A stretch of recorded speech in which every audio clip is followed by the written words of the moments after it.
Bonsoir à tous et bienvenue dans cet atelier. Alors, on va poursuivre donc le Sinocératops en commençant cette fois-ci donc l'habitacle, comme vous voyez derrière moi. Donc, c'est parti pour à peu près 20 minutes d'atelier, durant lesquels on va apprendre à utiliser les modificateurs, miroir bien sûr, shrink wrap et d'autres modificateurs pour arriver à ça, mais assez simplement. Donc, je vais revenir sur la session précédente, donc c'est Sinocératops 15. Voilà. Et je vais regarder de profil, j'avais donc cette référence ici, que je vais remettre. Je vais remettre ici sa visibilité, donc un petit peu plus forte. Donc voilà ce que on va essayer de créer, donc. Et on va faire une modélisation qui va nous aider à faire ça de manière assez ludique, assez rapide. Alors déjà, je vais rebaisser de nouveau l'opacité. Et on va commencer donc par mettre le curseur exactement à l'endroit de notre Sinocératops, c'est-à-dire on fait Shift S et on dit curseur vers sélection. Je vais activer le screencast, comme ça vous verrez en même temps les raccourcis clavier s'écrire ici. Voilà. Donc on a fait Shift S curseur vers sélection. Le curseur est bien placé, vous voyez, bien au centre. Et donc maintenant on fait Shift A et on ajoute un mesh plane. Je fais GZ. Donc c'est une contrainte de déplacement sur les Z, G et Z. Et je vais le poser juste au-dessus, comme ça, ici. Je suis toujours en mode objet et je vais maintenant faire CTRL 2 pour ajouter un modifieur subdivision de surface à notre objet. Si je regarde ici dans les modificateurs, vous voyez que vous avez ajouté ici un modificateur subdivision au niveau 2. Si j'avais fait CTRL 1, ça le mettait au niveau 1. Donc pour l'instant, je laisse au niveau 2 et je rentre en mode édition.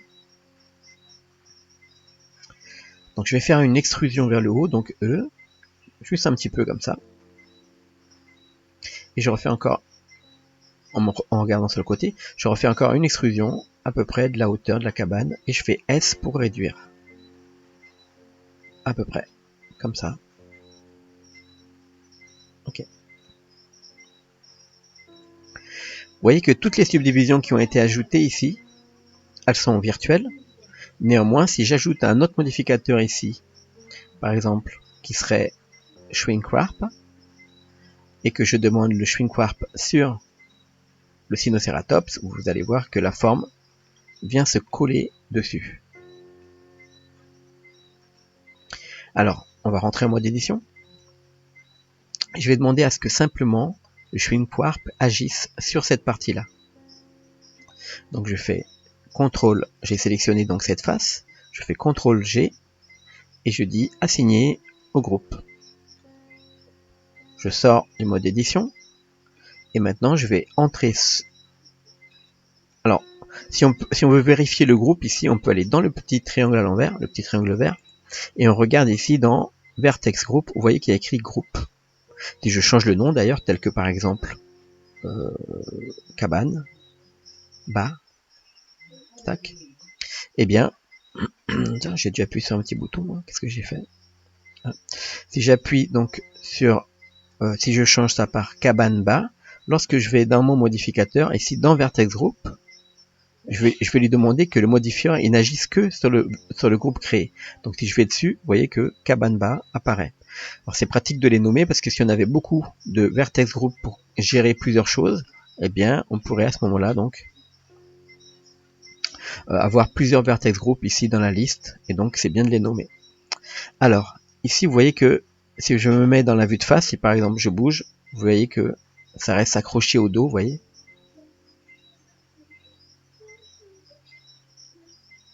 Alors, ça peut être sympa si vous faites par exemple un escargot qui doit se promener, hein, et ça reste bien accroché, vous voyez.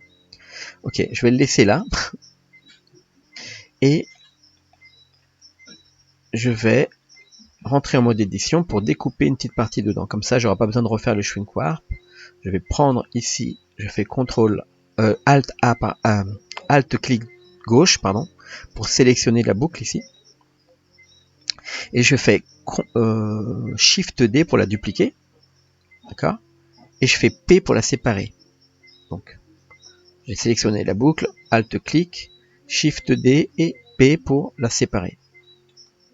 Donc maintenant, si je rentre de nouveau en mode objet, et je regarde ici, vous voyez que cet objet-là, donc il a les mêmes propriétés, les mêmes modifiers ici. D'accord? Et ce que je peux faire, c'est en mode édition. Bon, ce que je pourrais faire déjà, c'est prendre la subdivision au niveau 1, ici, et je vais faire un apply. Je vais rajouter encore une subdivision maintenant.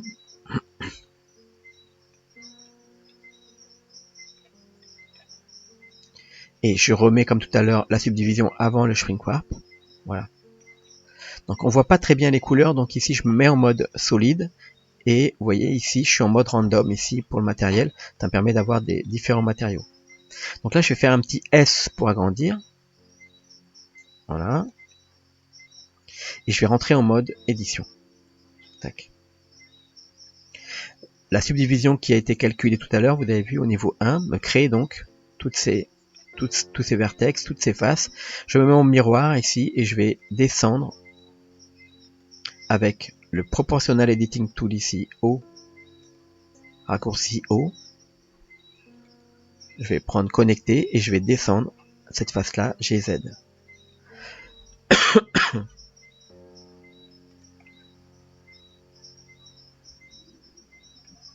Je vais prendre l'ensemble, je fais GZ aussi, c'est un petit peu haut. Voilà, je la descends comme ça. Voilà, c'est pas mal. Là, je pourrais démonter par contre cette partie-là, GZ. Pareil ici. Les deux ici, GZ.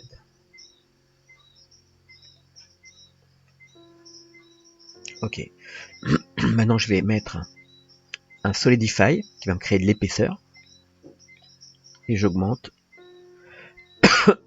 Pardon. J'ai dû avaler un insecte tout à l'heure parce que ça me gratouille là. Ok. Et maintenant, ce que je fais, je vais peut-être le réduire quand même un petit peu. S. Voilà.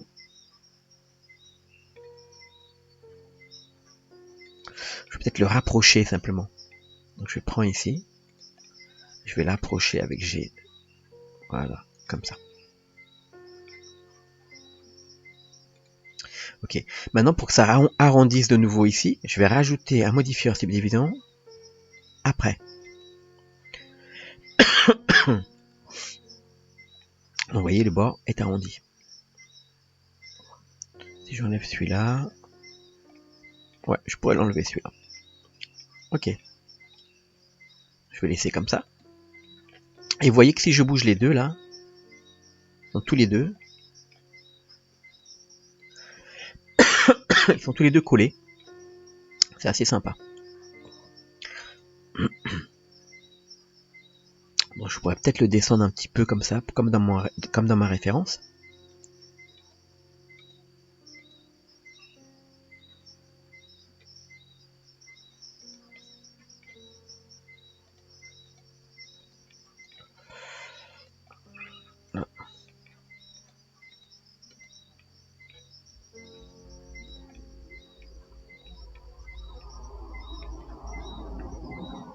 Ouais.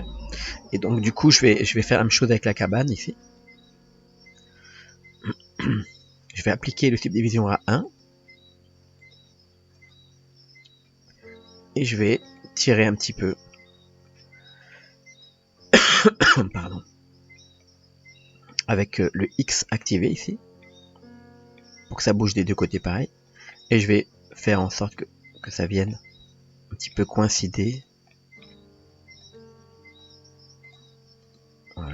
Et j'ajouterai maintenant un modifier, type division de surface, avant le Shrink Warp. Voilà, ça change pas grand chose. Du coup, je vais réduire un petit peu ici. Bon, je vais le laisser comme ça.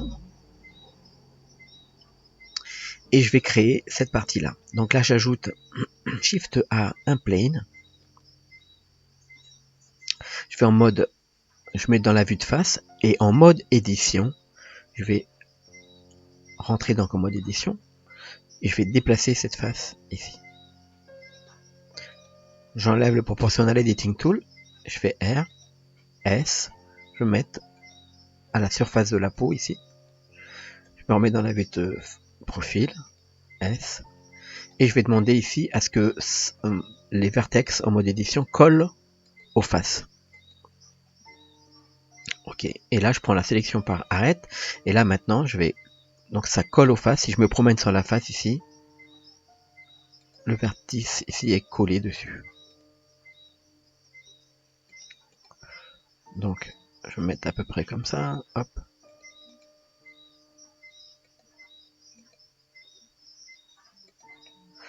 Et là, je vais faire plusieurs extrusions comme ça avec E. 1, 2, 3. Oui, que ça colle dessus. G. Et je fais 4. E, encore une fois 4. Et je vais le mettre à peu près au centre parce que j'ai pas encore mis le miroir. Je vais mettre un miroir ici. Donc je fais 1, 2, 3. Je vais déplacer G et 4. À peu près comme ça.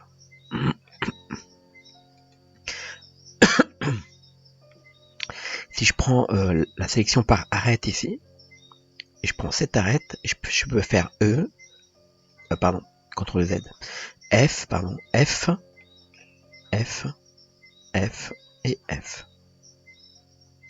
Ça crée les faces. Alors, si je peux regarder comme ça, voilà, on voit les faces. Maintenant, je vais quand même ajouter le modificateur miroir dès maintenant pour voir l'autre côté. Et ici, je vais activer le clipping. Là, je vais bouger ici les faces pour que ça se colle. Et ici, avec ce mode-là, ça va fusionner les faces. Les arêtes, pardon.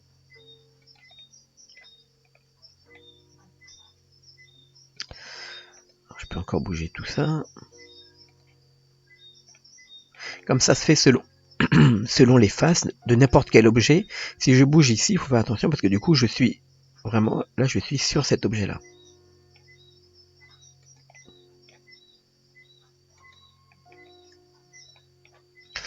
Ok.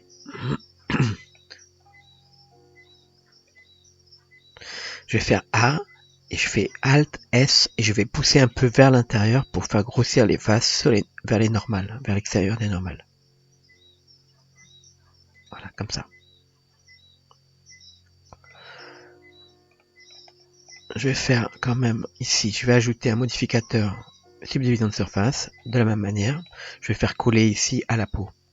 Donc je vais ajouter encore ici un Shrink Warp que je vais paramétrer pour la peau du Sinocératops en poussant ici pareil l'offset un petit peu vers l'extérieur. Mais avec la subdivision entre les deux, vous voyez que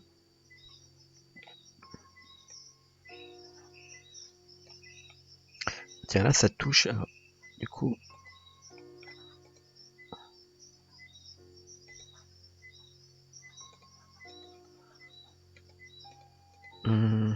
attendez, je fais une warp on surface, je vais mettre par dessus, outside, voilà, un petit peu mieux, hein. Maintenant, avant d'appliquer les modifiers, je vais dupliquer ici, je fais E, hop, voilà.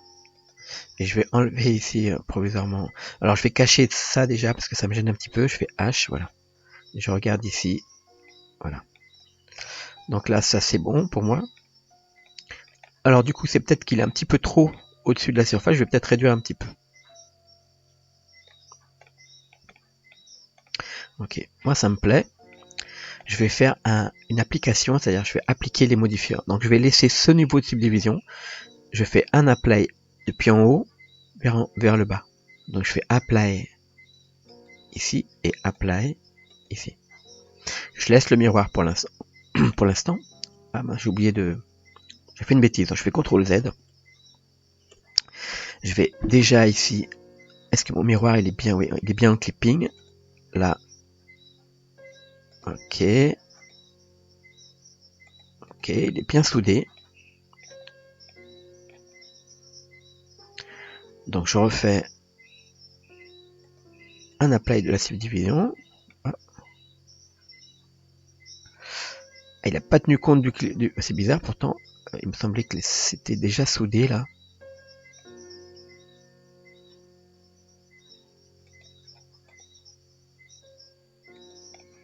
Mmh. Bon, alors, je refais. Et c'est pas grave, du coup, je vais le faire comme ça. Je ressoude. Je ressoude et je ressoude. Avec G, je fais que déplacer, en fait. Hein. Hop. Il en manque un. Il est là. G. Ok. Bon. Ok, donc là j'ai ressoudé. Et là je vais appliquer aussi le shrink warp.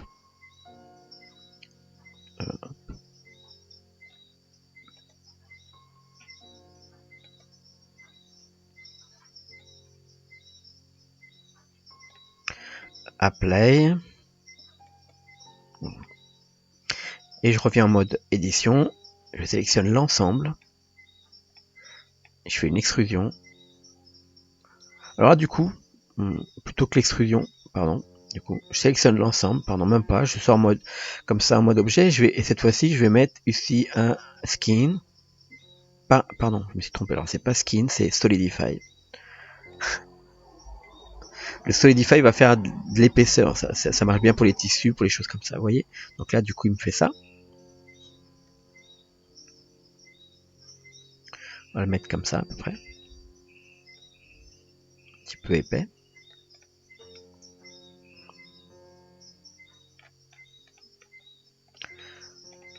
Et ça marche pas bien partout.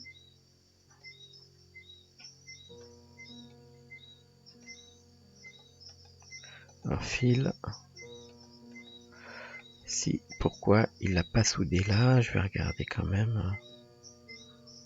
Peut-être Advanced, compliqué. Thickness, offset. Non, ça vient pas faire ça vient pas faire la soudure. Alors ce que je fais, parce que moi, on embête un petit peu le mode là. Je vais pas faire avec ça. Je fais je fais une extrusion E et je fais Alt S comme ça.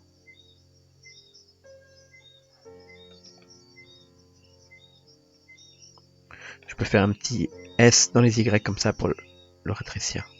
Et je refais une extrusion encore. Alt S. Voilà. Et là, je refais une découpe ici, CTRL R, pour aller vers le bas comme ça. Avec une petite arrondie quand même. Donc là, maintenant, ok, moi, l'épaisseur, peut-être un petit peu trop. Je vais mettre le modificateur subdivision de surface.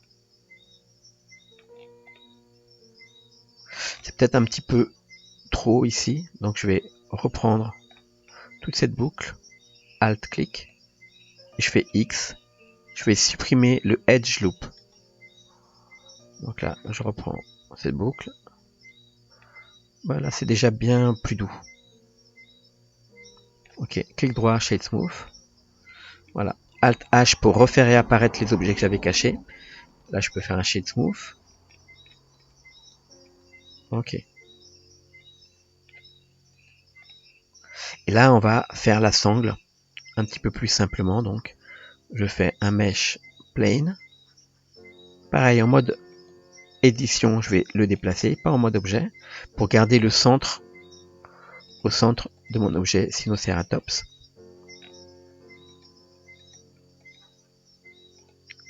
Là, je vais faire toute l'extrusion ici, donc je me mets là à peu près. Et je vais prendre l'arête ici, S, R, et je fais clic avec CTRL maintenu, je fais clic droit. Clic, clic, clic. Voilà, je peux tourner un petit peu dans la vue quand même. Ok, je suis un petit peu loin. Oh, je vais sélectionner en mode édition, pardon. Je fais G sur les X, mode édition. Je vais le rapprocher comme ça de la surface. Je me remets dans la vue de profil. Et je vais activer le miroir. Ça sera plus simple. Sur les X donc. Et là maintenant, avec cette arête et le mode Proportional Editing Tool, avec Sharp, je vais déplacer. Là je fais E. Je fais G. G. G. Voilà, avec le proportionnel là. Et je fais encore une extrusion ici. Alors là, quand ça va toucher, je vais activer le clipping pour que ça soude. Voilà. Voilà. Hop, on peut tirer maintenant. Ça reste soudé. Donc là, je le mets comme ça. Je me remets sur le profil. Ok. Donc je vais le lever un peu pour être comme dans mon dessin à peu près.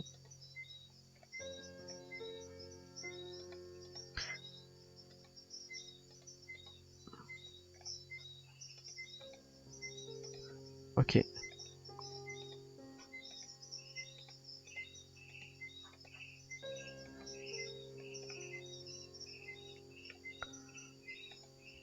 Hop.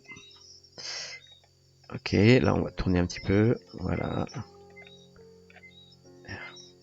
Donc là, je vais prendre le modifieur comme on avait pris tout à l'heure, Solidify.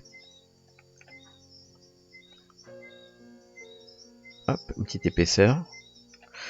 On va quand même ajouter subdivision de surface. Alors avant ou après, c'est justement, on peut le regarder comme ça. Avant, ça donne un bord bien carré, mais quelque part, c'est pas mal puisque ce sera le côté un peu cuir, un petit peu ceinture en cuir, hein. Et donc ça peut être pas mal. Donc là, pour pas qu'il y ait ce bord bizarre quand vous faites quand c'est avant, vous pouvez, soit vous mettez une petite division à 1 avant et ensuite vous rajoutez une petite division après,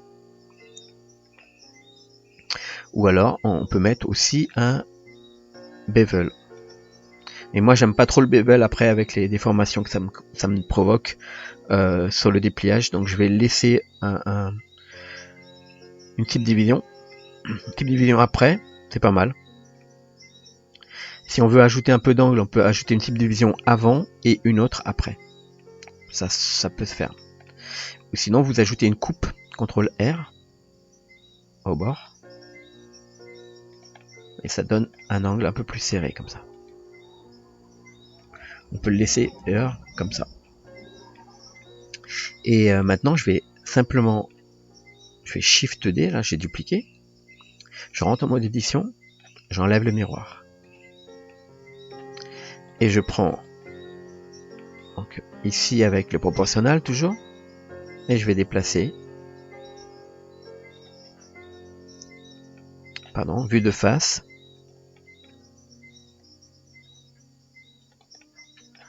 Vue de profil. R.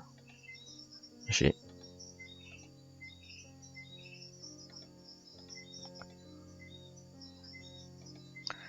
Alors.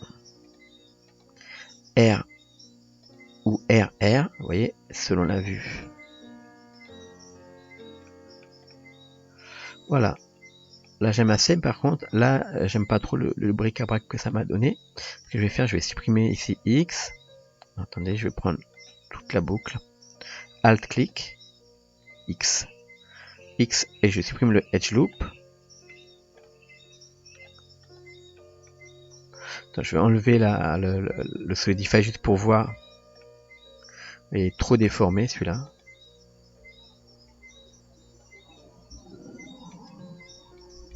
Alors, je vais enlever le Proportional Editing Tool. Ça, c'était vraiment au bord. Et ça, du coup, hop. c'est un peu... Voilà. Alors pour que ce soit bien net en bas, on peut faire CTRL R et on coupe dans ce sens-là. Alors du coup, ouais. Il faut que ce soit... Hop, les deux, oh, il y en a deux, ouais, ok. Il faut les rapprocher. Un petit peu mal fichu tout ça. J'ai plutôt intérêt à comme j'ai déplacé un petit peu ça en mode sauvage. Je vais le remettre en mode fil de fer ici. Voilà, ok. Je vais reprendre ça. Je supprime.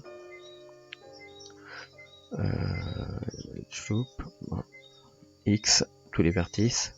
De toute manière, ce qu'on a besoin, c'est un morceau de là. Donc, je reprends ça, L. Je fais G, R. En plus là. Voilà, comme ça ici.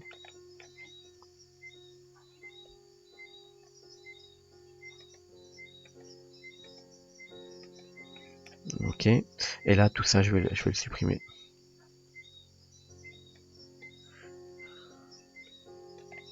X, les vertices. Voilà, je garde juste un petit bout. Et je remets, voilà, le Solidify. Tout ça. Ok.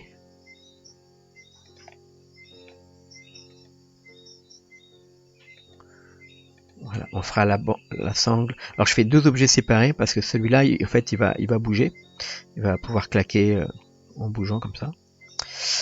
Et voilà pour ce soir. En tout cas, j'espère que ça vous a plu, que ça vous a intéressé de poursuivre cet atelier. On n'oublie pas que la finalité, c'est comme d'avoir tout un objet qui va bouger, qui pourra se bouger avec les déplacements du Sinocératops, avec les mouvements du Sinocératops. Donc, on aura les mouvements de notre cabane et tous les bambous et tout ça qui sont dessus.